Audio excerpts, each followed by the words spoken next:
Hello, Aquarius, Sun, Moon, Rising, and Venus signs. Kamusta kayo? Sana ba'y nasa mabuti kayong kalagayan. Welcome back po sa Star Tarot. At kung bago kayo rito, welcome din po kayo. Please subscribe, like, share my videos, and leave me a comment po kung nakaresonate kayo. So, first card ninyo, meditation. Sabi dito, take a moment to connect to source through quiet reflective meditation. Kasi nga naman, when you are meditating, talagang yung focus ninyo, nandiyan lang, no? Sa sarili ninyo.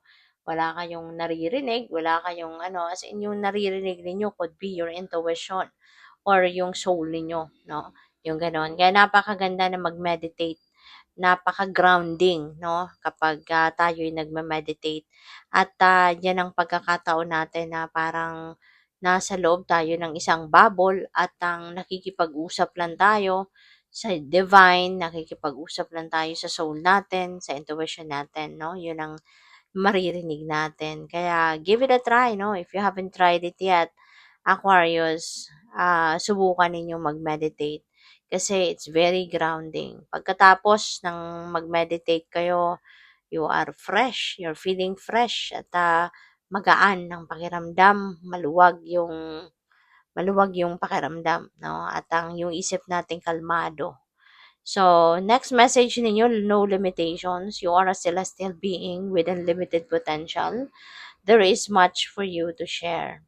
Okay? So, napakadami pa ang daming bitbit mo. 'Di ba? Sa mundong ito, marami kayong may share sa mundo, maraming magagandang bagay, maraming may share kayo na magandang, magagandang magagawa ninyo, no, para sa ibang tao. So, you have so much potential out there, no, that you can share, na magagamit ninyo para ma-inspire ninyo, ma-motivate ang maraming tao. So, live your life fearlessly with courage, strength, and determination. This is also one of encouraging words, no, ng divine para sa inyo na maging matatag, maging matibay, maging matapang, 'di ba? Kasi yung buhay is not easy, 'di ba? There is no easy life. At some point sa buhay natin, meron tayong mas ma-encounter, no, na humps and bumps. Meron tayong may encounter na mga challenges, 'di ba, sa buhay. And normal 'yon. Parte 'yan ng buhay natin. Pero kailangan natin na laging matatag, maging matibay ang ating dibdib, para maharap natin ang lahat ng ito. So we also have freedom. Follow your heart and nurture your soul with love and freedom to grow. Okay? Sundin mo kung ano yung binubulo ng puso mo. Kung ano yung sinasabi ng intuition mo. So yun, sundin mo. Do not be, uh, do not allow other people, 'di ba, to run your life. Mas sundin mo yung gusto mo, rather than susundin mo yung kagustuhan ng ibang tao. Kasi unang-una, ikaw ang mas nakakakilala sa sarili mo, 'di ba? Ikaw yung mas nakakaalam kung anong kaya mong gawin, 'di ba? Rather than following other people, kung anong gusto nila. Kasi baka yung sinasabi nila sa'yo, yun din na makakabuti para sa kanila, 'di ba? Gagamitin ka nila para sa kanilang sariling interes, no? So, mas dapat, no, kung anong gusto mo, ano yung makakapagpasaya sa'yo, whatever will make your heart sing, whatever will make your soul sing, then yun ang gawin mo. Alright? So maraming salamat, no, for subscribing. And if you haven't subscribed yet, subscribe na po kayo. And also maraming salamat din for not skipping the ads kasi malaking tulong po yan sa akin. Thank you. And please click the join button kung gusto po ninyo mag-member sa channel. Nandiyan lang po sa baba yung join button. Thank you. So, emotions. Ayan. So, maybe you will be filled with emotions dito. Maybe mixed emotions din ito. Kasi po pwedeng kayo ay aalis, kayo ay lalayo, for whatever reason. Pa pwedeng you're going to travel somewhere, baka kayo ay mag-a-abroad, no? Baka kayo ay mangingibang bayan, mangingibang bansa, and maybe Kaya mixed emotions kayo, masaya, excited siguro kayo dahil baka ito na yung katuparan ng inyong pangarap. Baka pangarap talaga ninyo na kunyari mag-abroad, magtrabaho sa ibang bansa, mag-migrate, tumira na, 'di ba, sa ibang bansa. O puwedeng 'yun ay pangarap ninyo at ngayon maaring matutupad na. Kaya masaya kayo. Pero on the other end, may lungkot din kasi baka kayo lang mag-isa, baka kayo lang ay, maiiwanan ninyo yung mga mahal sa buhay, maiiwanan ninyo yung inyong pamilya, 'di ba?